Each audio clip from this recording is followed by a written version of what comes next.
세계적인 경제 잡지죠. 이코노미스트지가 이 표현을 쓰면서 세계적으로 화제가 된 용어입니다. 네. 일단 이 중국의 경제 성장률 추이를 한번 보도록 하겠습니다. 야, 아니 저기 실질 GDP는 계속 올라가고 있는데 네. GDP 성장률은 또 이렇게 계속 떨어지고 있어가지고. 원래 GDP의 크기는 1%라도 성장하면 올라가게 돼 있겠죠. 그런데 이 성장률이 지금 계속 추세적으로 하락하는 모습이 보이죠. 네. 그렇죠. 그래서 상황이 이렇다 보니까 네. 중국이 올해 중국 정부가 목표로 세운 성장률이 5%예요. 근데 5%도 달성하지 못할 수 있다는 전망이 나오고 있죠. 今年发展的主要预期目标是国内生产总值增长5%左右，城镇新增就业1200万人左右。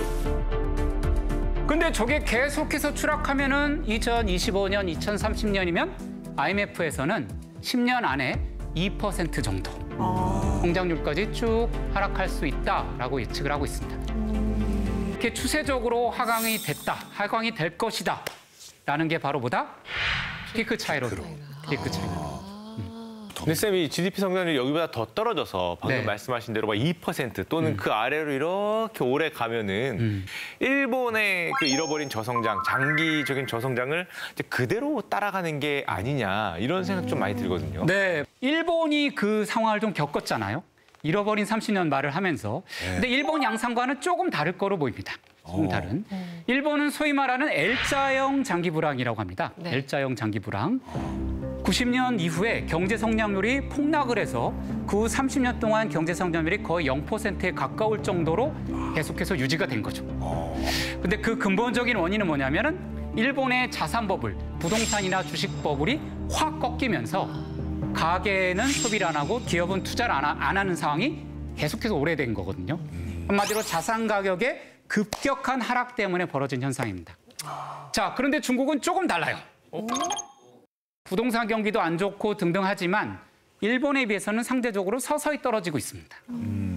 그래서 결론적으로 보면은 갑작스러운 경제 위기로 L자형으로 가진 않는다라는 게 일단 추세적으로 보이는 느낌이고요. 네. 피크 차이나 론도 중국 경제가 급격히 일본형으로 L자형으로 한다는 것보다는 점진적으로 좀 내려가서 쭉 내려갈 가능성이 크다. 이게 바로 피크 차이나론이라고 할 수 있죠. 쌤, 그러면요. 피크 차이나론을 주장하는 사람들의 근거는 뭘까요? 예, 피크 차이나론은 누가 좀 좋아할까요? 중국 사람들이 좋아할까요? 아니면은 미국 사람들이 좋아할까요? 미국 사람들이요. 맞아요. 예. 서방 국가들에서 전문가들이 이런 얘기를 많이 하고 있습니다. 상대적으로. 중국은 그렇지 않다고 얘기하고요. 그 피크 차이나론의 여러 가지 주장들의 근거를 보면요. 네. 안과 밖의 요인이 다 있습니다.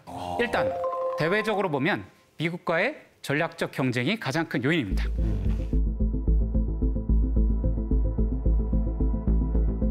왜냐하면은 미국의 견제로 인해서 첨단 기술 개발이 지연될 수가 있죠. 근데 국가의 경제 성장을 장기적으로 이끄는 것은 바로 생산성 향상인데요. 이 생산성 향상의 가장 중요한 요인은 뭐냐면 바로 기술 진보, 기술 개발입니다. 그래서 우리 미국이 네. 세계 최강의 경제 강국인 것은 결국엔 실리콘밸리로 대변되는 계속적인 기술 발전 때문이잖아요. 그렇죠? 그래서 컴퓨터, 인터넷, 스마트폰, 빅데이터, 인공지능 이런 세계를 바꾼 기술 혁명이 모두 미국에서 발전했어요. 결론은 중국도 기술 발전을 성공적으로 달성해야 지속적인 경제 발전을 이끌 수 있습니다. 그런데 미국이 뭐 하고 있다? 막고 있다. 막고 있죠. I had a discussion with Xi Jinping in China. Why was I not transferring certain technological capabilities? And I said very simply, because you're using them for weapons of mass destruction and intelligence intervention. 그럼 이제 외부적인 요인은 그렇다고 할 때 내부적인 요인으로 일단 첫 번째는 중국 인구가 좀 많이 줄어들고 있습니다. 이제 줄어들기 시작했고요. 그래서 전체 인구가 지난해 61년 만에 처음으로 감소를 했습니다. 그리고 그 전체 인구보다 또 중요한 게 뭐냐면은 생산 가능 인구라고 해서 정말 일할 수 있는 인구예요. 네. 일할 수 있는 인구는 보통 15세에서 65세까지의 인구를 얘기하거든요.